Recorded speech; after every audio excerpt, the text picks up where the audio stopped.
नमस्कार मित्रों, आप सभी का हार्दिक स्वागत है हमारे यूट्यूब चैनल उत्प्रेरक एक विद्या केंद्र में।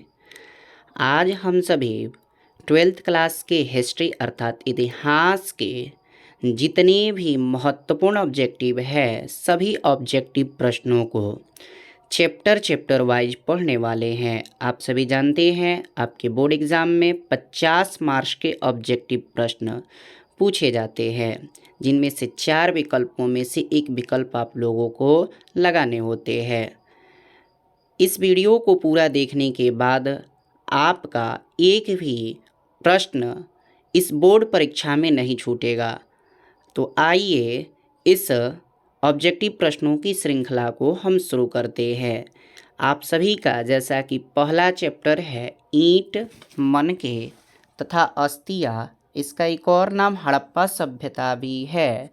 तो इसी चैप्टर के सबसे पहले जितने भी महत्वपूर्ण प्रश्न हैं उन सभी प्रश्नों को हम देखने वाले हैं। चैप्टर का नाम है ईंट, मनके तथा अस्थियाँ, जिसे हड़प्पा सभ्यता के नाम से जाना जाता है। इसका पहला क्वेश्चन है हड़प्पा किस नदी के किनारे अवस्थित है? तो याद रखेंगे सिंधु नदी के किनारे अवस्थित है। दूसरा क्वेश्चन है पुरातत्व के अंतर्गत निम्नलिखित में कौन नहीं आते हैं? तो याद रखेंगे साहित्य पुरातत्व के अंतर्गत नहीं आते हैं। पुरातत्व माने पुराने सामान में सिक्के, अभिलेख और भग्ना अवशेष ये आते हैं, लेकिन साहित्य नहीं आते हैं। अगला क्वेश्चन है हड़प्पा सभ्यता का सबसे बड़ा नगर कौन था? तो हड़प्पा सभ्यता का सबसे बड़ा नगर मोहनजोदड़ो था, जो कि अभी पाकिस्तान में है। अगला क्वेश्चन है मोहनजोदड़ो का उत्खनन किसने किया था? तो याद रखेंगे मोहनजोदड़ो का उत्खनन दयाराम साहनी ने किया था। दयाराम साहनी या दयाराम साहनी।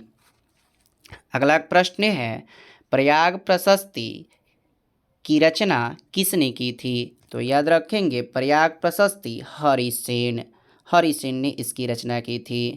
नेक्स्ट क्वेश्चन है सिंधु घाटी के निवासियों को किस धातु का ज्ञान नहीं था? तो याद रखेंगे सिंधु घाटी के निवासियों को लोहा का ज्ञान नहीं था। अगला प्रश्न है हड़प्पा सभ्यता में विशाल स्नानागार के अवशेष कहाँ से प्राप्त हुए हैं? तो याद रखेंगे मोहनजोदड़ो में सबसे विशाल स्नानागार प्राप्त हुए हैं। पूछा जा रहा है अगला क्वेश्चन लोथल किस नदी के किनारे स्थित है? तो लोथल भोगवा नदी के किनारे, जो कि गुजरात में अवस्थित है। लोथल भोगवा नदी के किनारे। अगला क्वेश्चन है हड़प्पा सभ्यता किस युग की सभ्यता है? तो हड़प्पा सभ्यता कांस्य युग की सभ्यता है।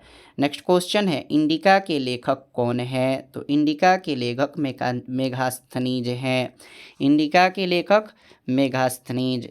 पूछा जा रहा है लोथल कहाँ स्थित है? तो लोथल ये गुजरात में अवस्थित है, भोगवा नदी के तट पर।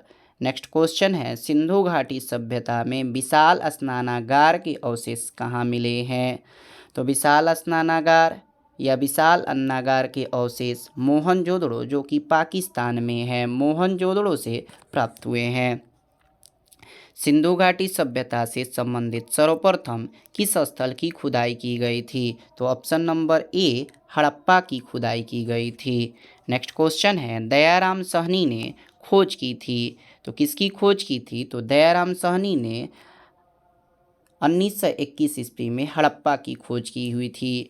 नेक्स्ट खोज कहा जा रहा है मोहनजोदड़ो की खोज 1922 ईस्वी में किसने की थी?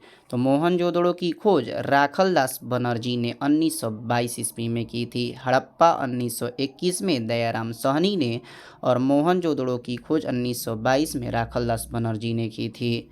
नेक्स्ट क्वेश्चन है कालीबंगन स्थित है? तो कालीबंगन राजस्थान में स्थित है। कालीबंगन राजस्थान में स्थित है। फिर कहा जा रहा है सिंधु घाटी सभ्यता या हड़प्पा सभ्यता से संबंधित प्रसिद्ध स्थल लोथल किस राज्य में अवस्थित है? तो लोथल याद रखेंगे ऑप्शन नंबर डी गुजरात में अवस्थित है।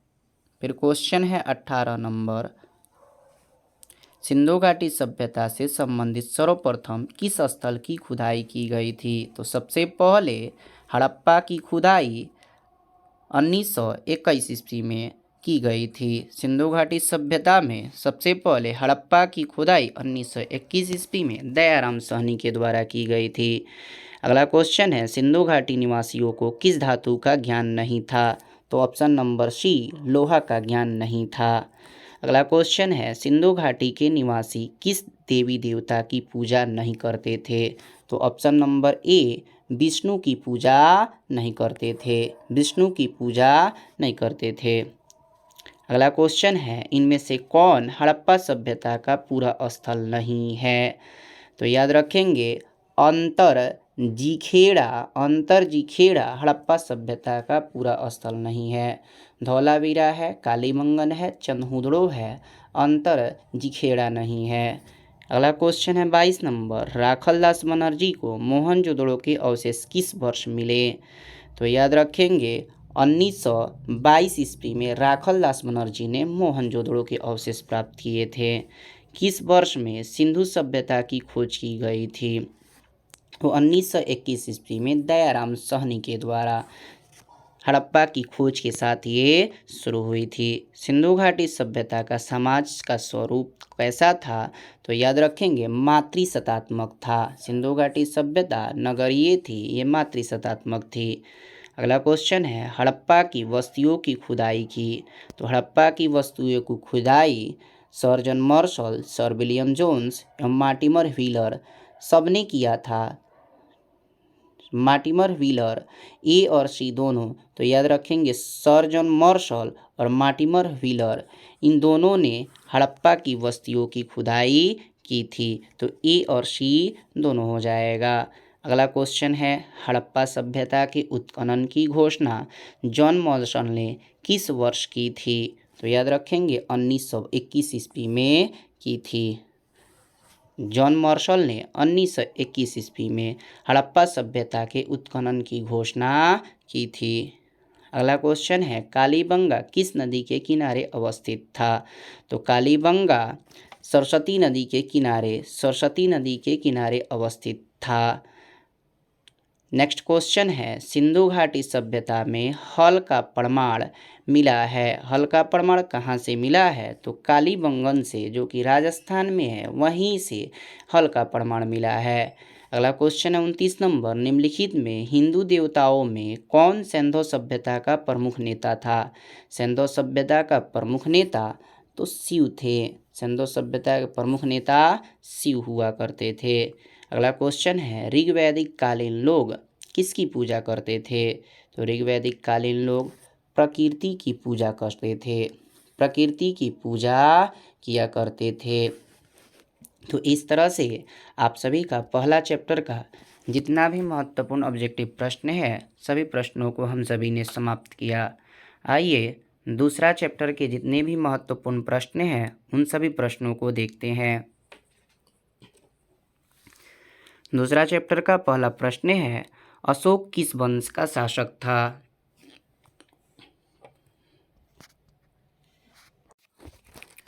तो ऑप्शन नंबर बी, मौर्य वंश का शासक था। याद रखेंगे, मौर्य वंश का शासक था। अगला क्वेश्चन है, समुद्रगुप्त की तुलना किस यूरोपीय शासक से की जाती है? तो समुद्रगुप्त की तुलना ऑप्शन नंबर बी, नेपोलियन से की जाती है। भारत का नेपोलियन समुद्रगुप्त को कहा जाता है। अगला क्वेश्चन है, धम्म की शुरुआत किसने की थी? तो धम्म की शुरुआत अशोक ने की थी। अगला क्वेश्चन है, गुप्त काल में कौन सी चीनी यात्री भारत आया था? तो गुप्त काल में फहियान आया था। गुप्त काल में फहियान और राजा हर्षवर्धन के समय में हेनसांग आया था, चीनी यात्री थे। अगला क्वेश्चन है, कनिष्क के राज्यारोहण की तिथि बताइए। तो कनिष्क की राज्यारोहण की तिथि 7-8 ईस्वी में हुई थी। 7-8 ईस्वी में हुई थी। इसी समय शक संवत्सर की शुरुआत भी हुई थी। 7-8 यानी कि 78 ईस्वी में हुई थी। नेक्स्ट क्वेश्चन है, गुप्त वंश के किस शासक को भारत का नेपोलियन कहा जाता है? तो भारत का नेपोलियन समुद्रगुप्त को कहा जाता है। अगला क्वेश्चन है, प्राचीन भारत में धम्म की शुरुआत किस शासक ने की थी? तो धम्म की शुरुआत, धम्म जिसे धर्म कहते हैं हम सभी, अशोक ने की थी। धम्म की शुरुआत अशोक ने की थी। धम्म पाली भाषा का शब्द है जो कि धर्म से बना हुआ है। अगला क्वेश्चन है, अल-बिरूनी किसके साथ भारत आया था? तो अल-बिरूनी मोहम्मद गजनी गोरी के साथ भारत आया था। अलबिरूनी महमूद गजनी के साथ भारत आया था। याद रखेंगे, अलबिरूनी महमूद गजनी के साथ भारत आया था। अगला क्वेश्चन है 9 नंबर, प्रयाग प्रशस्ति किस राजवंश से संबंधित है? तो याद रखेंगे, प्रयाग प्रशस्ति गुप्त वंश से संबंधित है, जिसके लेखक हरिसेन हुआ करते थे। अगला क्वेश्चन है, गुप्तों के काल में कौन चीनी यात्री भारत आया था? तो गुप्तों के काल में हेनसांग भारत आया हुआ था। अगला क्वेश्चन है, भारतीय इतिहास का कौन सा काल स्वर्ण काल के नाम से जाना जाता है? तो गुप्त काल को स्वर्ण काल के नाम से जाना जाता है। कनिष्क का राज्यारोहण कब हुआ था? तो 78 ईस्वी में हुआ था।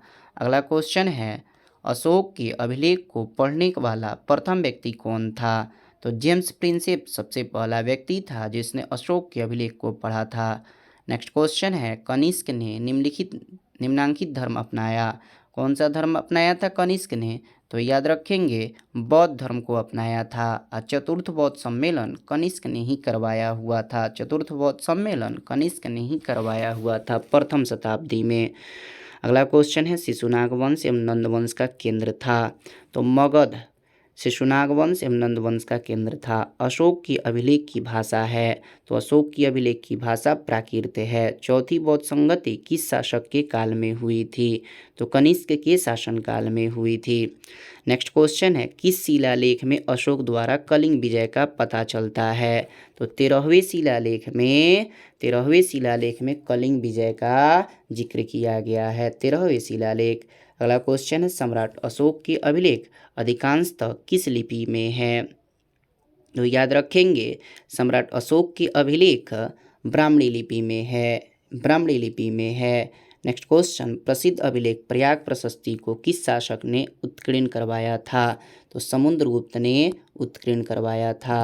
अगला क्वेश्चन है, 510 ईस्वी में सती प्रथा के साक्ष्य अभिलेख कहाँ मिला है? तो एरन में मिला है। कहाँ मिला है? तो एरन में मिला है। नेक्स्ट क्वेश्चन है, मौर्यकालीन कलिंग राज्य स्थित है। तो वर्तमान के दक्षिण उड़ीसा में स्थित है।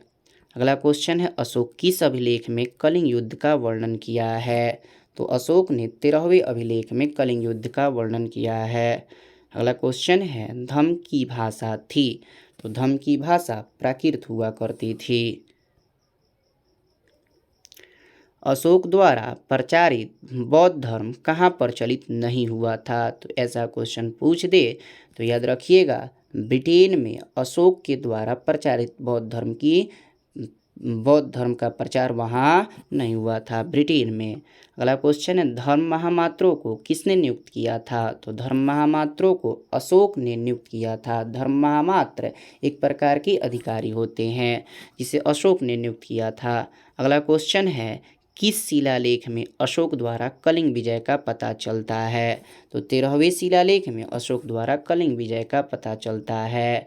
अगला क्वेश्चन है, सम्राट अशोक के अभिलेखों को पढ़ने का श्रेय किसे दिया जाता है? तो जेम्स प्रिंसेप ने सबसे पहले अशोक के अभिलेख को पढ़ा था। अगला क्वेश्चन है, कलिंग पर विजय प्राप्त करने वाला शासक था। तो कलिंग पर विजय अशोक ने प्राप्त किया था। कलिंग वर्तमान उड़ीसा का नाम है। अभी के वीडियो में हम इतना ही रहने देते हैं। अगले वीडियो में अन्य चैप्टरों को देखेंगे। तब तक के लिए आप सभी को नमस्कार।